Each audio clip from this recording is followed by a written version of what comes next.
Bueno, seguimos acá, los dados sumaron 7 por Radio Arinfo.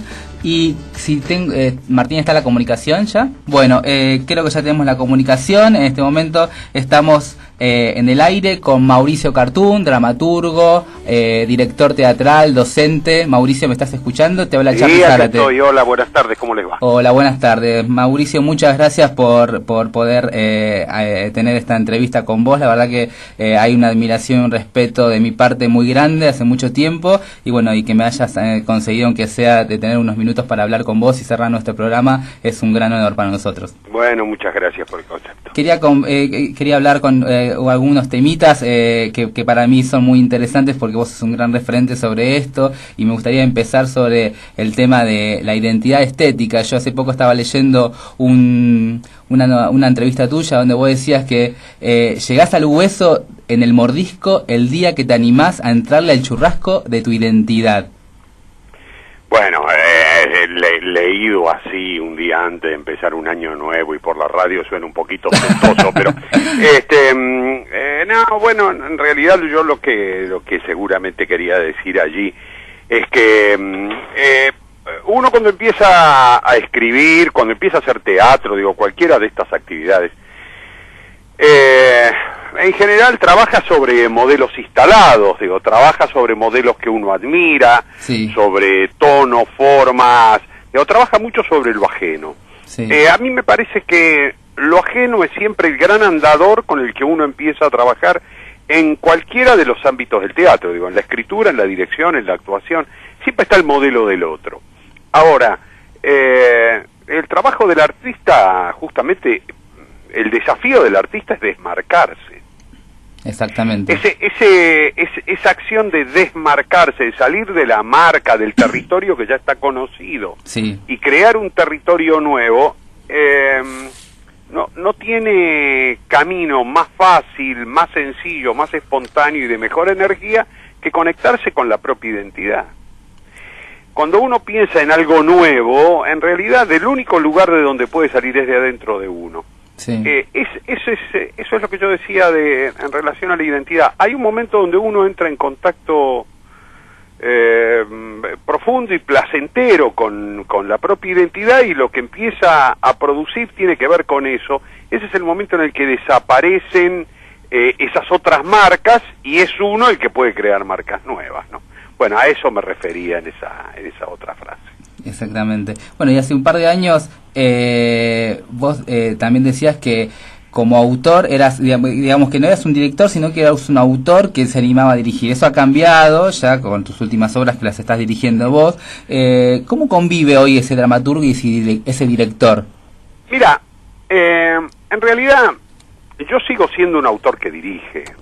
Yo no soy concretamente un director. Hago esta salvedad, no porque esto sea una categoría ni inferior ni superior, es simplemente otra categoría. Es otra categoría por cómo funciona la cabeza. Yo creo mucho en el concepto de los oficios.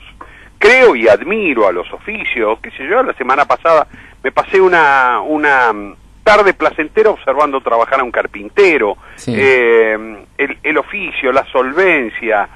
Cuando vos ves trabajar a, no sé, un carpintero de muchos años de experiencia sobre un trabajo, a veces uno piensa, si le pongo música es una coreografía.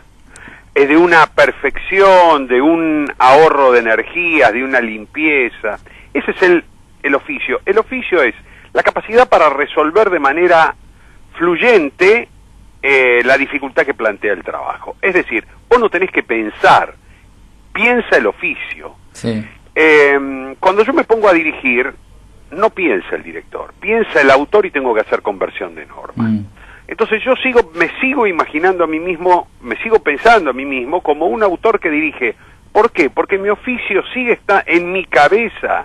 El que responde automáticamente es el autor. Por supuesto, con el paso del tiempo, seguramente, con este fenómeno curioso que tiene el cerebro, que va incorporando un saber hasta que lo mecaniza, probablemente en algún momento empezaría a pensar como director. Sí. Pero hasta que no lo haga, me gusta marcar la diferencia, porque creo que vivimos en un lugar donde el teatro ha creado cierto facilismo, Sí. en el que hay mucha gente que escribe, pero hay pocos dramaturgos. Hay mucha gente que dirige, pero hay pocos directores. Hay mucha gente que actúa, pero hay pocos actores. Sí, sí. Porque actor, director o dramaturgo es aquel que ha incorporado el oficio, y eso supone ese largo tiempo hasta que el cerebro empieza a funcionar como tal.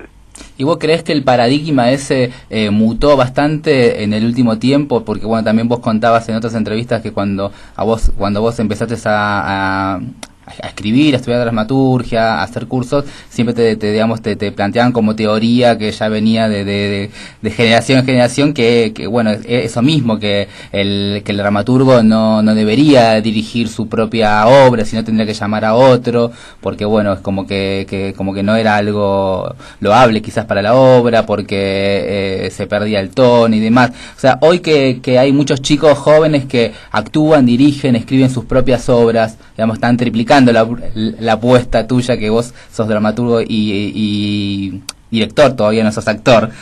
¿Cómo ves esos Bueno, proyectos? eso, a ver, en principio lo veo bien, pero no es ninguna innovación. Molière y Shakespeare también eran actores que escribían, Sí. y que dirigían. Y Carlos Gorostiza lo hizo durante toda su vida. Sí. Digo, para tomar ejemplos de punta, ¿no? Siempre ha estado este proceso. Bueno, es cierto que si uno piensa al teatro como el resultado de un apareamiento, este apareamiento, cuando se produce entre un texto y la estética de un director, suele producir algo que no es continuidad de la estética de ese texto. Entonces, bueno, sí, efectivamente, aquello que me decían cuando yo estudiaba, no, bueno, pero no hay que dirigir, te tiene que dirigir otro, el teatro se produce, es cierto, se produce un chispazo y se produce algo diferente, pero también se pierde la profundización de la estética posible que tiene un texto al ser llevado a la escena en el marco de la misma energía de la estética con la que se lo escribió. Claro. Y eso es, por ejemplo, lo que ha hecho Ricardo Bartiz, Sí. eso es lo que ha hecho Spregelburg, eso es lo que ha hecho Veronese, y Sí. también, por supuesto, es lo que ha hecho Carlos Gorostiza, Shakespeare y Molière. Sí. Es decir, escribir y después seguir reflexionando, angustiándose y poniéndole energía a la otra parte, que es la parte escénica. Entonces son fenómenos diferentes.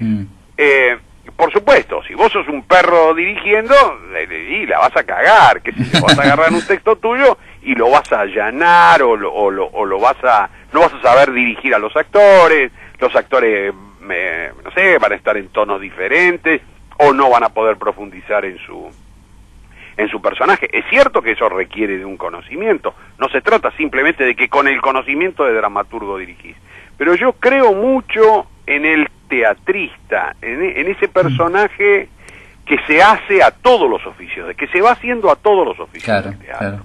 que también es capaz de subirse una escalera y acomodar un tacho, que conoce de sonido, Desde un lugar más artesanal, quizás. de un lugar más artesanal, que Sí. bueno, es lo que ha tenido el teatro. El teatro, a ver, si sobrevive es justamente por su condición artesanal, porque si no uno debería pensar, nacido el cine, que le tiró el chico lejos, en la capacidad para contar una historia, ¿por qué demonio la gente iría al teatro? Claro. Que es extremadamente más pobre, más vulgar, con muchísimas menos posibilidades de engañarte. Digo, la mentira del cine es tan bella, tan profunda, tiene tantos matices. La mentira del teatro, vos estás parado en un punto de vista único. Sí, Vos te sentaste ahí, desde ahí vas a ver todo, y es absolutamente limitado. Entonces, el teatro sobrevive justamente porque el espectador ha aceptado el milagro de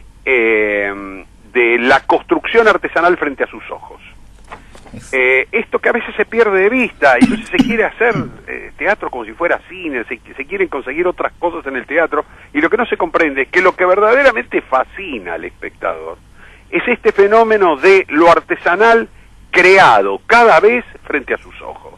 Cuando uno entiende esto, es cuando puede profundizar justamente en el estado artesanal y en la condición artesanal de lo que hace. Entonces, está muy, pero muy bien que estas generaciones estén trabajando sobre estos campos, digo, justamente sobre el campo más artesanal. Dirigir, actuar, escribir, hacer la música, el sonido, poner luces. Esto no te transforma en especialista en nada, sí, pero te permite a la larga transformarte en un teatrista. Hasta difundirlo también, porque hasta hay actores y directores que salen a... Pero por supuesto. A volantear. Yo hago absolutamente todo. Sí. A veces la gente se extraña cuando me ve sí. en todas las funciones en el teatro. Sí, sí, sí, yo te he visto, ¿no?, varias veces ahí en el Teatro del Pueblo también. Sí, yo estoy en el Teatro del Pueblo y me siento en la última fila y sí, me río como cualquier espectador y a veces me corro hasta el escenario y a veces jodo en el escenario para levantar. Hay una cosa donde uno está metido en todo y por supuesto cuando hay que difundir la obra salís a difundirla y haces el trabajo en la totalidad. A mí me da mucho orgullo, por ejemplo, esta condición de poder trabajar en el marco de un teatro independiente creando una opción rentable. ¿Sí? Una opción que le permite a los actores ganar, bueno, qué sé yo, los actores que han hecho Salomé de Chacra, por ejemplo, bueno, si vos tomás el promedio de lo que han ganado durante el año en el Teatro del Pueblo, pues el promedio está por sobre encima de lo que ganaban en el Teatro San Martín. Sí. ¿Eso qué significa? Sí, y haciendo 3 funciones en San Martín hacía 5. Esto significa que si uno sale a pelearla, naturalmente tiene que tener un espectáculo que se la banque, el público le tiene que gustar y tiene que ir. Esto es lo primero. Pero si tal cosa sucede, después viene el otro laburo que es sostenerlo. Sí. Y ese sostenerlo, vos no se lo podés encargar a nadie. Yo por eso descreo, personalmente, no en términos generales, pero en lo personal, descreo de la posibilidad de que haya un productor que me ayude. Sí. Yo digo, no, nadie sabe mejor que yo los vericuetos de la producción de cierto espectáculo independiente, de cierta estética. No le corresponden las generales de la ley que podés estudiar en un curso de producción. Lo que pasa es que a veces también, disculpame Mauricio, la producción a veces hay compañías o hay grupos teatrales que la entienden como, digamos, como una finalidad y no como un medio, ¿no? Exactamente. Y eso es lo que también a veces... Es así, y además lo que sucede es que la gente empieza a pensar y dice, bueno, yo necesito quien me produzca, entonces llamo a un productor. ¿Qué es un productor? Digo, un productor es algo fuera del concepto del productor económico, el que pone la guita, ¿no? Yo digo el productor como productor ejecutivo. Productor ejecutivo es un tipo que sabe sobre comercialización de un producto. Ahora, lo que nosotros sabemos es que cada producto tiene una condición propia de comercialización. No se le puede aplicar las generales de la ley de todo a lo mismo. Claro.